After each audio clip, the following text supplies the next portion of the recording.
하나님께서 오늘 우리에게 주시는 말씀은 누가복음 16장 1절부터 9절까지 말씀입니다. 또한 제자들에게 이르시되 어떤 부자에게 청지기가 있는데 그가 주인의 소유를 낭비한다는 말이 그 주인에게 들린지라. 주인이 그를 불러 이르되 내가 네게 대하여 들은 이 말이 어찌 됨이냐.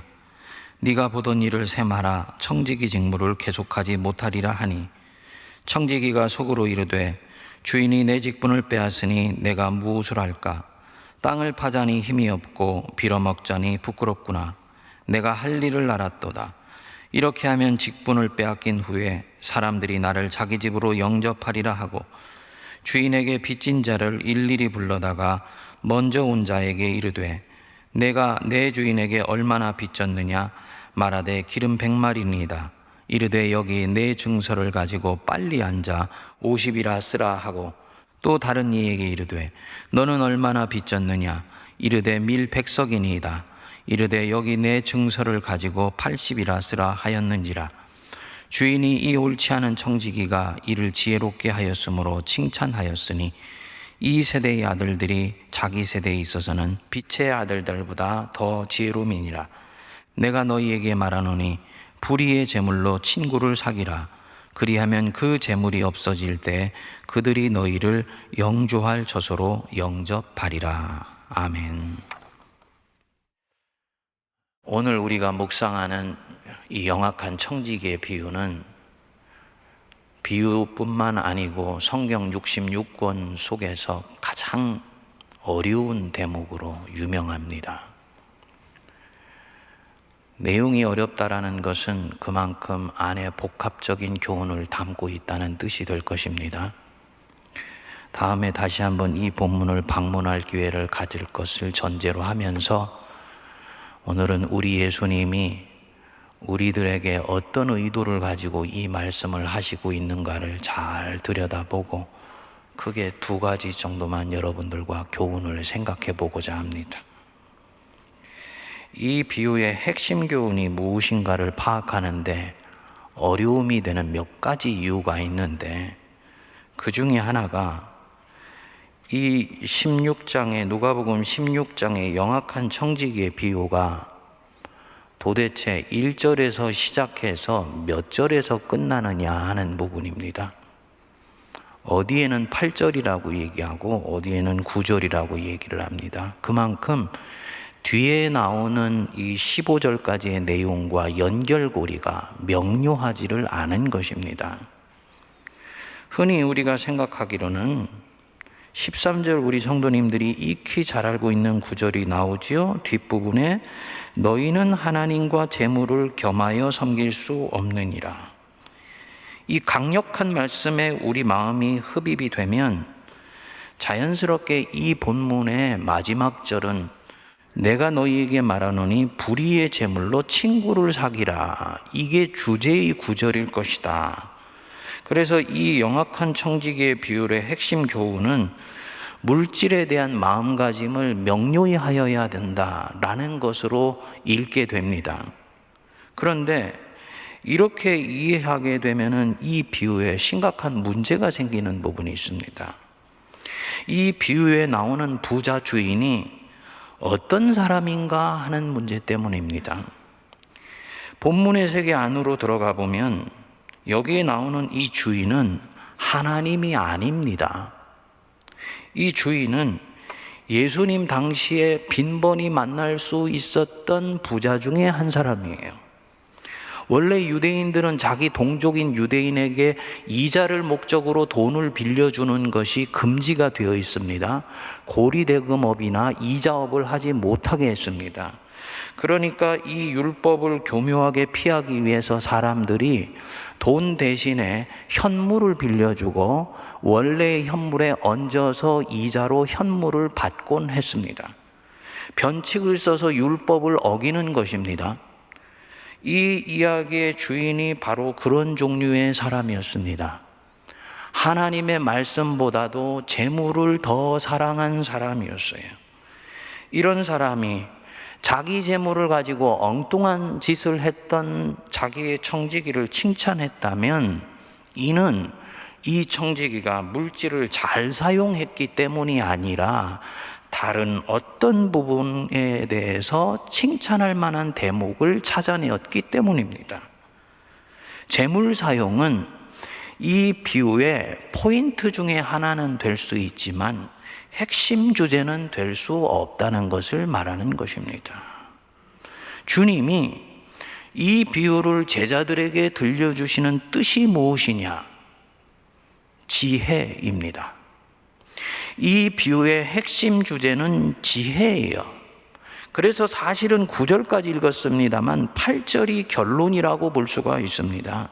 한번 보실까요? 우리 같이 한번 읽어보겠습니다. 주인이 이 옳지 않은 청지기가 일을 지혜롭게 하였으므로 칭찬하였으니 이 세대의 아들들이 자기 시대에 있어서는 빛의 아들들보다 더 지혜로움이라. 어두운 세상, 악한 세상을 살아가는 빛의 자녀들, 하나님의 백성들이 슬기롭고도 승리하는 삶을 살아가기 위해서 어떤 지혜가 필요한 것인지를 이 비유는 가르쳐 주시고자 하는 것입니다. 내용은 대략 이렇습니다. 부자가 청지기를 고용해서 재산을 관리하게 했는데 이 청지기가 이 부자의 재산을 낭비하고 있다는 얘기를 듣게 되지요. 결국은 그를 해고하게 됩니다. 그러니까 이 얘기를 들은 이 청지기가 생각을 하게 되었습니다. 내가 이제 이 직분을 빼앗기게 되었으니 무엇을 할까? 땅을 파자니 힘이 없고 빌어먹자니 부끄럽구나. 이 청지기 삶에 지금 갑작스럽게 어려움이 닥쳤는데 아주 침착하지요? 자기가 무엇을 할 수 있는지, 무엇을 할 수 없는지, 무엇을 하고 싶어 하는지, 무엇을 사실은 하기 싫어하는지에 대해서 명료한 자기에 대한 깨우침이랄까요? 자기 인식을 가지고 있는 것입니다. 그리고 이 끝에 생각이 하나 딱 떠오르게 됩니다. 4절을 보시면 내가 할 일을 알았도다. 에그논 티 포이에소. 그래서 에그논이라는 말은 원래 헬라어의 알다라는 뜻을 가지고 있는 기노스코의 부정과거 능동형입니다. 알았다, 깨달았다, 분명히 이제는 알겠다. 즉 과거에 몰랐었는데 지금 이 상황에서 모든 것이 명료하게 되었다. 내가 무엇을 해야 될지를 명료하게 알게 되었다라는 뜻입니다. 아, 이렇게 하면 되겠구나. 빚진 사람들을 불러서 그들의 빚을 탕감해 주면 그들이 내가 여기에서 쫓겨난다 할지라도 최소한 자기 집으로 불러서 식사 한 끼는 대접해 줄 수 있는 사람들이 되겠지. 그래서 결국은 그것을 당장 시행에 옮기게 되지요. 당신 얼마 빚졌어? 나 기름 100말 빚졌어. 그래? 그럼 여기 이 증서에다가 50 빌렸다고 써. 자네는 얼마 빚졌어? 당신 주인에게 내가 밀 100석을 빚졌어. 그래? 그럼 이 증서에다가 80 빌렸다고 써라. 결국은 주인이 이 얘기를 전해 들었습니다.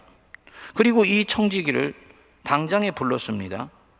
그런데 그 입에서 나온 말이 전혀 상상을 초월하는 말이 나온 것입니다. 8절 다시 한번 보십시오. 주인이 이 옳지 않은 청지기가 일을 지혜롭게 하였으므로 칭찬하였으니. 아니 지금 화를 내도 될까 말까 한데 이 부정직한 청지기를 칭찬한 것입니다. 반복해서 성도님들에게 말씀드렸죠. 비유에는 맥락이 맞는 것 같은데 어느 순간인가 앞뒤가 전혀 안 맞는 것 같이 전혀 다른 스토리가 튀어나온다.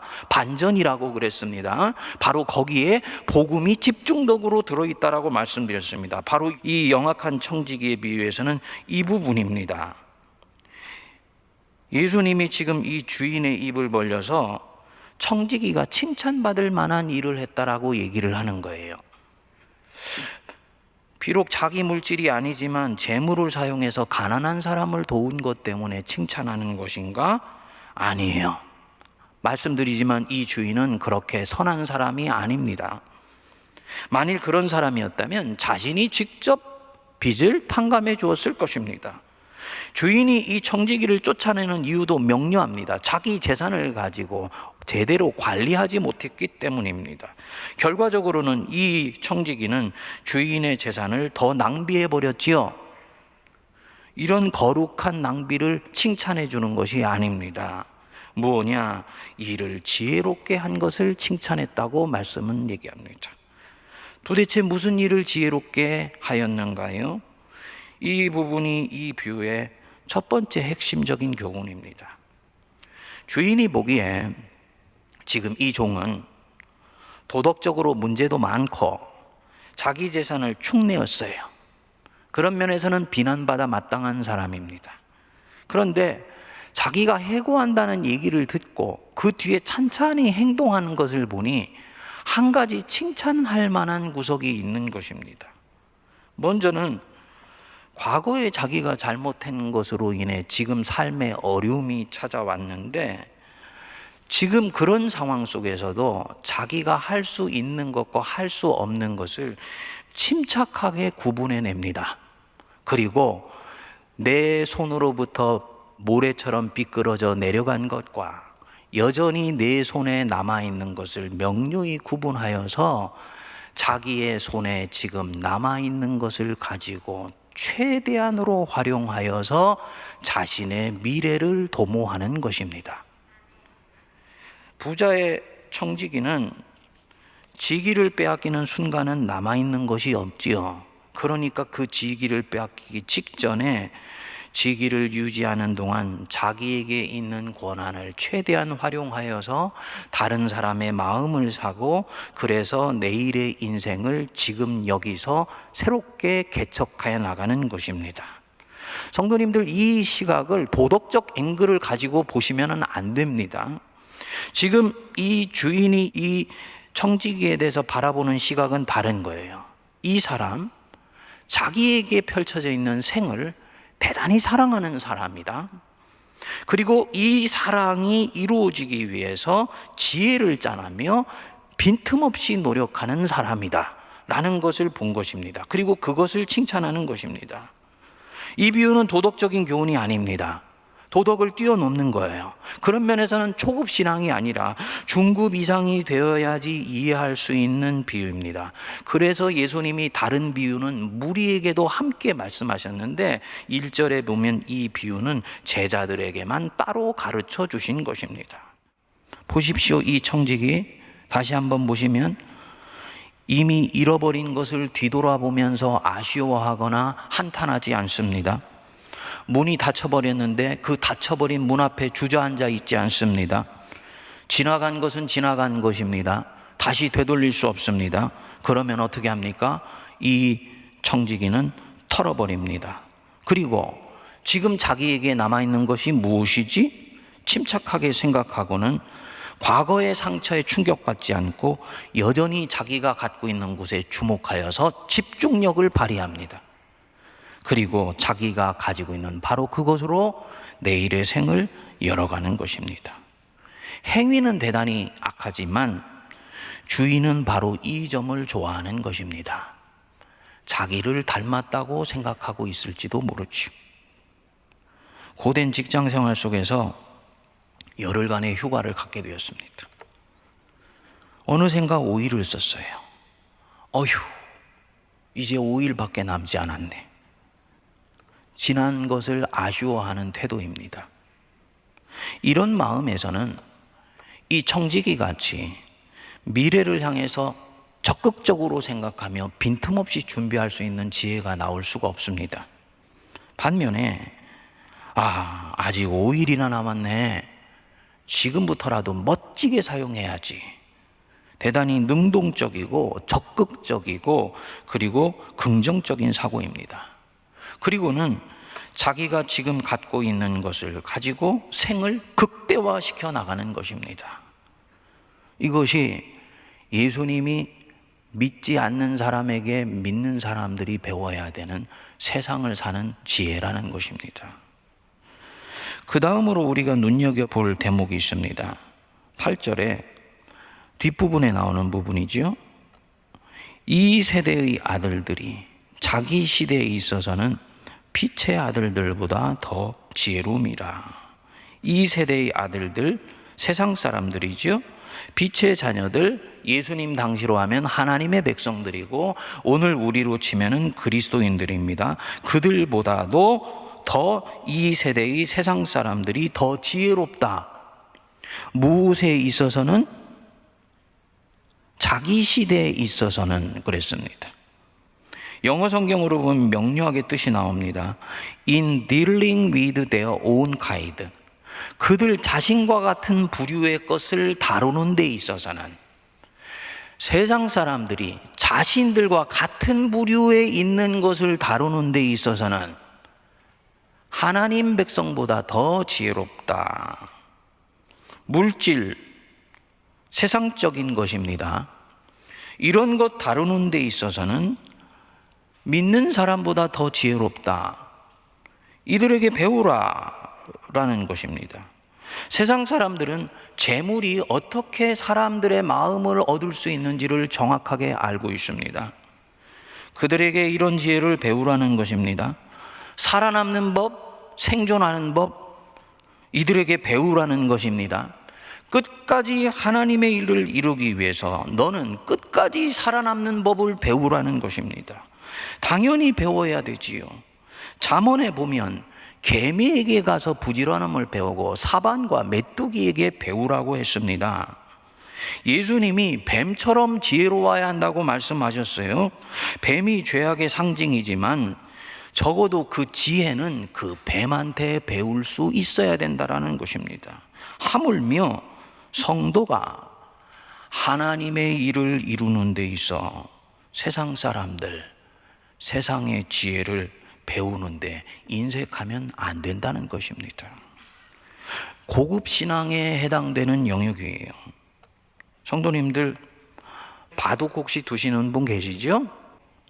바둑을 배울 때 처음에 초급 단계일 때는 철저하게 정석을 따라서 모양새를 대단히 중요하게 여기면서 포석과 중반 전투와 마지막 마무리를 하도록 가르칩니다.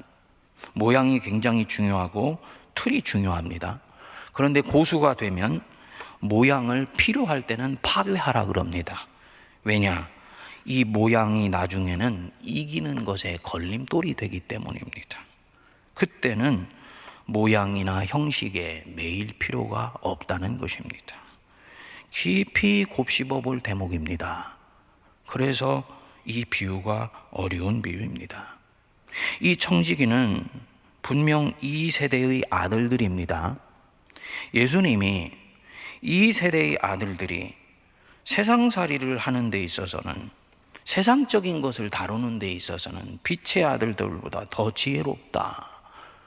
자, 그러면 예수님은 만일 이 빛의 자녀들이 이 청지기의 상황이 되었다면 어떻게 행동할 것이라고 보시는 건가요? 중요한 질문이지요.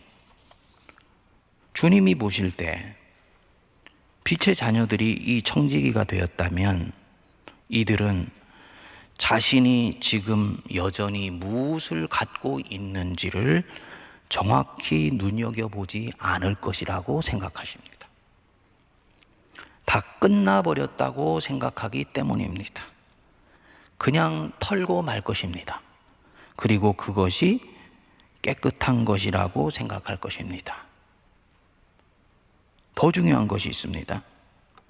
빛의 자녀들은 절대로 주인의 돈으로 다른 누군가의 마음을 살 수 있다는 것은 생각도 하지를 못합니다. 결국은 이를 통해 살 길을 도모한다는 생각은 꿈도 꾸지를 않습니다. 왜일까요? 그것이 옳지 않기 때문이라고 보기 때문입니다.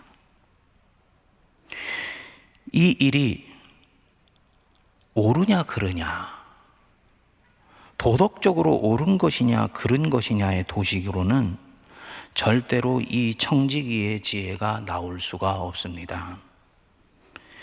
이 면에서 주님 보시기에 당시에 있었던 빛의 자녀들은 하나님의 영광을 극대화하여서 드러내는 삶을 사는데 인식의 한계를 갖고 있었다고 보시는 것입니다. 도덕의 도식, 율법의 도식에 갇혀 있던 것입니다. 장로들의 유전, 즉 전통의 도식 속에서만 옳고 그른 것을 보았던 것입니다. 그랬기에 예수가 안식일에 사람 고치는 것을 받아들일 수가 없었고 죄인들과 함께 식사하는 것을 감당할 수가 없었습니다.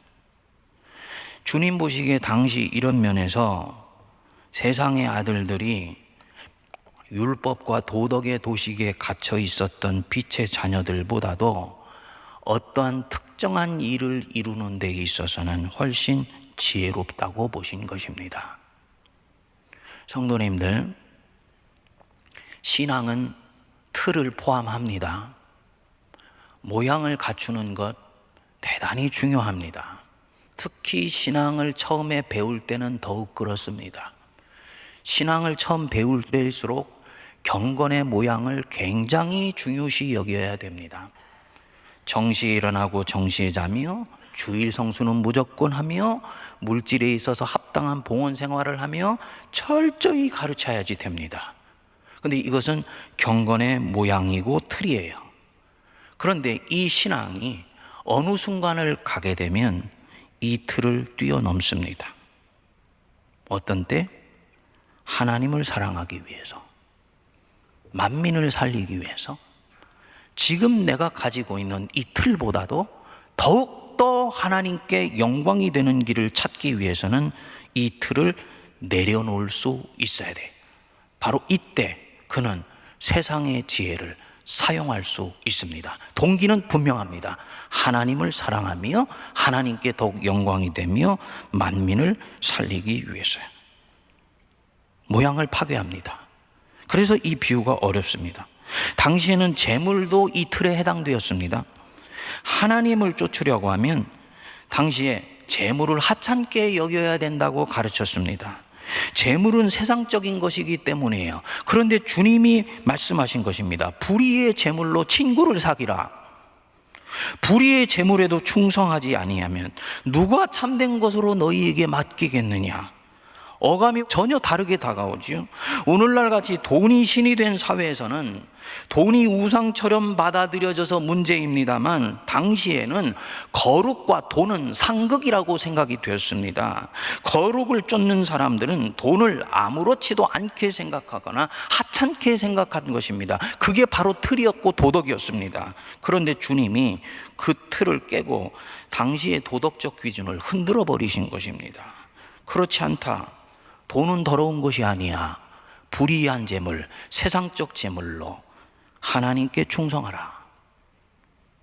주님이 지금 제자들에게 무엇을 가르치시고 있는지 이해가 되십니까? 틀에 갇혀 있으면은 신앙이 온전히 자라서 하나님께 영광 돌리는 삶을 순전히 쫓기가 힘들어진다는 것입니다. 그것이 옳으냐 그르냐로만 세상을 보려고 하기 때문입니다. 이것을 때로는 하나님을 사랑하기 때문에 그분의 일을 이루기 위해서 지금도 영광이 되고 있지만 더욱더 하나님께 영광을 돌려드리기 위하여서 내려놓을 수도 있어야 되는 것입니다. 네가 사랑하는 네 독자 이삭을 모리아산에 갖다 바쳐라. 엄청나게 중요하면서도 신학적으로 대단히 기독교 신앙을 이해하는 데 결정적인 명령입니다. 성도님들, 이 하나님께서 아브라함에게 했던 이 명령 도덕적으로 옳은 것인가요? 아니요. 옳지 않아요. 어떻게 아버지 보고 아들을 죽이라고 명령을 합니까? 하지만 이 명령이 세상적 도덕으로는 틀릴지 모르지만 그것이 하나님의 일을 이루는 것이고 만백성을 살리는 길이면 그것은 취해야지 옳은 것입니다. 이것이 바로 신앙입니다. 그래서 어거스틴이 신앙의 완성 단계에 갔을 때 이런 이야기를 했습니다. 사랑하라, 그리고 네 마음대로 해라. 신앙의 초보자가 따라갈 수 있는 신앙의 규율은 아닙니다. 하지만 어느 순간인가 주님을 위해서 모든 것을 내려놓을 수 있는 사람은 구사할 수 있는 마음의 자유입니다. 그래서 바울이 나는 유대인에게는 유대인의 모습으로, 헬라인에게는 헬라인의 모습으로, 지혜 있는 자에게는 지혜 있는 자의 모습으로, 지혜 없는 자는 지혜 없는 자의 모습으로 다가갈 수 있었던 것입니다. 오늘 이 비유는 난해한 만큼 파고 들어가도 끊임없이 새로운 진리가 나오는 비유입니다. 그렇기 때문에 오늘의 이 설교는 이 진리의 한 부분에 해당됩니다. 하지만 핵심은 명료합니다. 첫 번째, 지금 내 손에서 이미 비껴 지나간 것을 바라보면서 아쉬워하지 말고 이 청지기처럼 바로 지금 여기에 내 손에 하나님께서 쥐어주신 것에 집중하여서 전심전력하여 네 인생을 개척하라. 그것이 하나님의 뜻을 이루어드리는 길이다. 우리에게 지금 무엇이 남아 있습니까? 이순신 장군에게는 배 12척이 남아 있었지요. 사도 바울에게는 온몸이 포승줄로 묶여 있었는데도 하나님의 말씀을 전할 수 있는 입이 남아 있었습니다. 그러면 그것으로 충분한 거예요. 이 코로나로 인해서 성도들이 세상 살면서 많은 것을 지금 상실해 가고 있습니다. 앞으로도 더욱더 많은 것을 상실해 갈 것입니다. 그렇지만 살아계신 하나님께서 반드시 자기 백성들에게 남아있는 그 무엇을 주십니다. 그것을 통해서 이 청지기처럼 하나님 앞에 100% 사용하시면 주님은 다시 당신의 일을 하세요. 주님, 저에게는 아무것도 남아있는 것이 없습니다. 아니요. 전능하신 하나님 남아 계시잖아요. 그러면 우리는 기도할 수 있는 것입니다. 거기서 하나님의 일을 이루는 것입니다. 그리고 그것을 사용하는 거예요. 이것을 사용함에 있어서 옳으냐 그르냐, right or wrong, 이 도식에 갇혀 있지 마십시오. 이것이 우리가 여태까지 해온 것인데요, 틀에 갇혀 있으면 안 됩니다. 옳으냐 그르냐가 아니라 어느 것이 진리이고 어느 것이 사랑을 이루는 길인가가 훨씬 중요한 것입니다. 이것이 진정 하나님을 사랑하는 길인가? 하나님께 더욱 영광이 되는 길인가? 백성을 섬기고 돌보는 길인가? 교회 안에 진정으로 하나님의 생명이 충만한 공동체를 이루는 길인가? 이것이 우리가 주님께 물어야 되는 가장 본질적인 질문이라고 저는 믿습니다.